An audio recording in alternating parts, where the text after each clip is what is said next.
Bom, hi guys. So in this afternoon, I'm gonna to talk about with you something a little.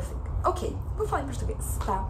Eu vou fugir um pouco dos temas costumeiros desse canal. Eu vou falar um pouquinho sobre um conteúdo que eu tenho estudado no curso atualmente, se chama Mecânica Celeste, e é uma parte muito importante da astronomia. Na verdade, pra mim, no momento, é a parte mais incrível da astronomia. É uma ciência que vem sendo estudada há muito tempo, mas a gente tem tido grandes avanços agora no final dos últimos séculos. Então, a primeira coisa que eu vou falar aqui é sobre a descoberta de Sirius B. Para quem não sabe, Sirius B é uma anã branca que é companheira da Sirius A. Tá? Então, eu vou fazer uma introdução histórica básica para a gente entender mais ou menos de onde vêm as duas e como é que Sirius B foi descoberta. Basicamente, a gente tem que Sirius A é a estrela mais brilhante do céu noturno, tá? Ela tem uma magnitude aparente de aproximadamente ali menos 1,46. Então, o Sol, ele tem uma magnitude aparente de menos 26 e alguma coisinha. Então, é muito alto, você concorda comigo?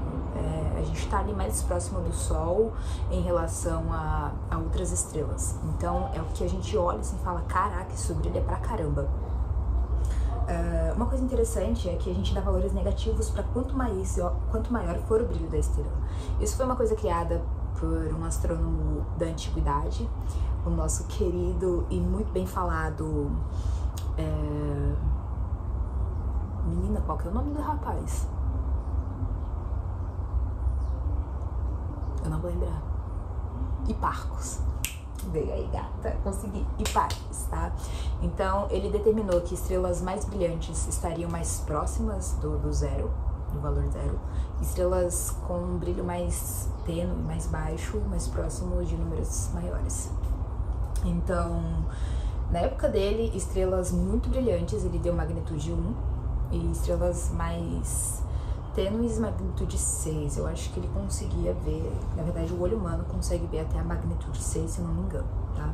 A gente vê a escala logarítmica, mas esse é assunto para um outro momento. Então, voltando, a gente tem a magnitude da Sirius A, e a magnitude da Sirius B, por ser uma anã branca, ela não é tão alta, pelo menos não na banda do visível. Então a gente realmente não consegue enxergar ela. Tá, então eu fiz um documento, eu vou deixar esse documento aí embaixo, em algum lugar, eu vou disponibilizar pra galerinha dar uma lida, e eu tentei deixar o mais sucinto possível. A primeira coisa, eu fiz uma introdução histórica, então algumas informações interessantes sobre esse conjunto desse sistema binário. As questões de introdução, a gente tem aqui alguns dados que eu tomei pra gente conseguir avaliar algumas características pessoais desse sistema. Então, o sistema binário da Sirius está mais ou menos ali 8,57 anos-luz de distância da Terra, o que realmente, em questões astronômicas, não é um valor muito alto, tá? Então a gente pode ter ela aí como um sistema próximo, de certa forma. Tem um fator histórico bem interessante em relação a ela, porque ela é uma estrela brilhante no céu noturno, não desde hoje ou desde ontem, desde sempre. Então a humanidade sempre usou ela como parâmetro temporal, parâmetro para outras coisas. Então, se você quer avaliar épocas do ano, tal estrela está no céu agora, então a gente deve estar perto das seasons de calor, de frio, e não foi diferente com Sirius, né?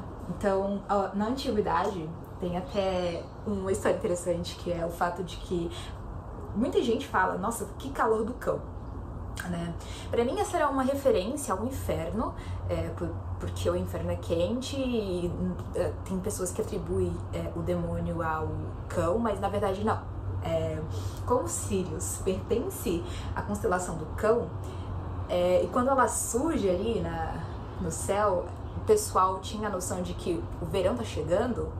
Então, geralmente, com a presença dela, eles também diziam o calor do cão. Porque, além do calor, também tinha um mormaço. Então, realmente, ó, isso é muito mais velho do que a criação do inferno, tá, Dante? Vem comigo.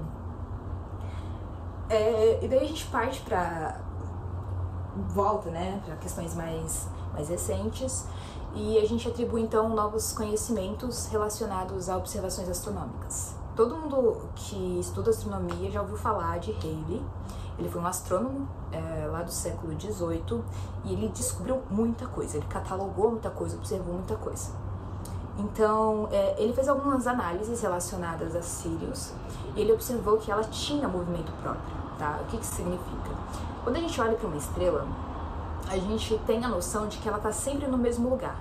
Mas toda estrela possui um movimento próprio. O que é o movimento próprio? O movimento próprio é o deslocamento que a estrela faz dentro de um sistema. Eu vou colocar um sistema interno dela, sabe? Então, em relação às estrelas de fundo. Você olha as estrelas de fundo que estão mais distantes. Eu vou dar um outro exercício para vocês. Se você coloca seu dedo para frente, abre um olho e o outro. Ó, abre o direito, fecha o direito e abre o esquerdo e fica fazendo isso e trazendo seu dedo pra frente. Enfim, você vai perceber que quanto mais próximo do seu nariz estiver o seu dedo, maior é o deslocamento em que você percebe com relação ao seu dedo e a posição do que tá de fundo, tá? Isso é incrível, é um exercício bacana. Isso a gente chama de paralaxe. As estrelas, elas possuem esse movimento de paralaxe. Então, ele é muito diminuto, tá? A gente tá falando de milissegundos, miliarcos de segundos. É uma coisa realmente diminuta, tá? Mas a gente consegue medir isso atualmente. E não é uma coisa tão recente, sabe? Há décadas, há séculos atrás já era possível fazer essas medições. E aí, gata, o que a gente conclui? Que se a paralaxe da estrela, ela acontece de uma forma um tanto quanto muito densa, assim, a gente pode atribuir algumas coisas, né? E uma delas é esse movimento próprio. Significa que a estrela, em relação às estrelas de fundo, ela se move, tá? Então, esse movimento existe e ele é causado por alguma coisa. Mas não foi Halley que descobriu qual era a causa desse movimento. Já partindo para o século XIX, com Bessel, a gente conclui, lá em 1846, que Sirius ela tinha um movimento aleatório, sabe? Com relação ao que se esperava dentro dos cálculos. Então, dentro dos cálculos, se esperava um movimento retilíneo uniforme se ela fosse uma estrela lonely ali, sozinha, no entorno. Vou esperar o ônibus passar.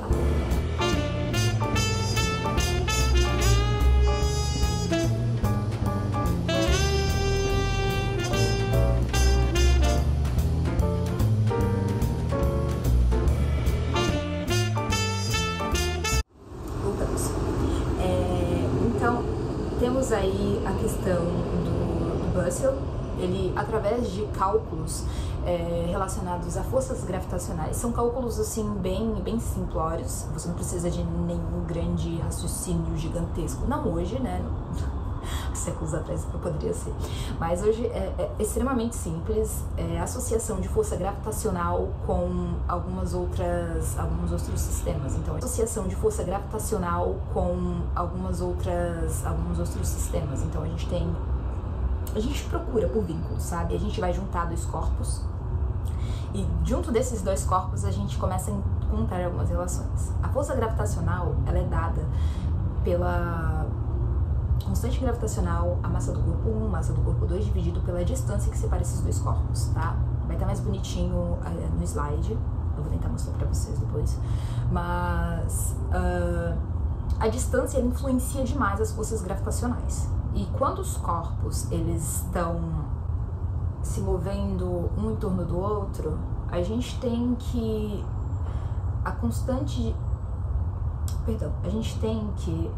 o movimento linear é conservado, tá? Nesse caso, então a gente avaliando esse sistema de Sirius, a gente percebe algumas coisas. Primeiro, a gente tem o sistema do baricentro. O baricentro de um sistema de dois corpos, ele se move em MRU. MRU é movimento retilíneo uniforme, que significa que o baricentro do sistema, ele anda em uma linha reta, tá? Entre muitas aspas, dependendo do ponto de vista, enfim. É isso, tá? Numa das imagens, que se você integra a aceleração uma vez, a gente chega na velocidade. Então, integrando essa força uma vez, ele chegou na conservação de movimento linear, que seria a massa da partícula 1 vezes a velocidade 1, mais a massa da partícula 2 vezes a velocidade 2, tem que ser igual a uma constante. Porque sabemos que a soma da massa a soma das forças gravitacionais desses dois corpos, quando os dois corpos se atraem mutuamente com a mesma força, se eu não me engano, essa é a segunda lei de Newton. Então eu puxo daqui, eu puxo de lá, a resultante é zero, porque eles estão em movimento ali, e se por um acaso não for zero, um cai sobre o outro, ou um chuta o outro para fora.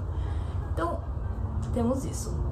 Pois é, a gente integrou a primeira vez, essa primeira vez a gente chegou a uma constante, conservação de movimento linear. Ok. Se integramos mais uma segunda vez, integramos a velocidade, ao integrar a velocidade, você tem o deslocamento. De novo, isso aí, menina, a gente chega numa equação que é dada por uma constante vezes o tempo mais uma segunda constante. Isso é equação do movimento linear, né? Movimento retilíneo uniforme. Então, o que isso significa? Que o centro de massa desse sistema, ele se move em movimento retilíneo uniforme. Por quê? Se eu somar as duas massas e tomar a posição relativa, né, a posição desses centros de massa, isso tem que ser igual à massa do corpo 1 vezes a posição do corpo 1 mais a massa do corpo 2 vezes o vetor posição do corpo 2. Se a gente dividir a massa, a soma das massas, por essas outras relações, a gente chega então que a posição do centro de massa, ela se move com o movimento retilíneo uniforme, porque essa segunda equação aqui que a gente tem do lado direito, a gente achou ela lá anteriormente, né, integrando, e a gente conclui isso. E foi assim que a gente então definiu que Sirius B existe. Por quê? Se ela não existisse, o movimento de Sirius A não teria essa influência desse segundo corpo. O que significa que ela andaria sobre a linha do centro de massa. Ela não faria esse movimento assim, sabe, em relação às estrelas de fundo. Ela faria um movimento reto, mas não é isso que a gente vê. O interessante é que Sirius B, é um outro fato aí, saiu da sequência principal, né? Ela passou ali pela sequência principal e entrou nas outras fases até virar uma anã branca.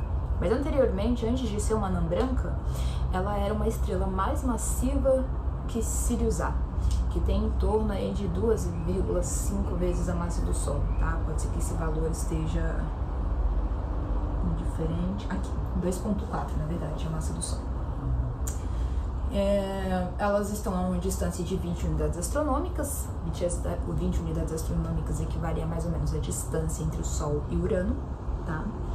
E ela emite muita radiação no infravermelho. Então, se você pega um telescópio, coloca um filtro para observar na banda do infravermelho, você vai ver que a intensidade do brilho de Sirius A é muito maior que a de Sirius B. Na verdade, inverte isso. A intensidade do brilho de Sirius B é muito maior que a de Sirius A, porque Sirius A, como ainda está na sequência principal, emite muito menos em infravermelho. Porém, ela emite muito mais na banda do visível. Então, se você olha com o visível, de fato, você vai ver muito maior ali, muito mais destacada Sirius A.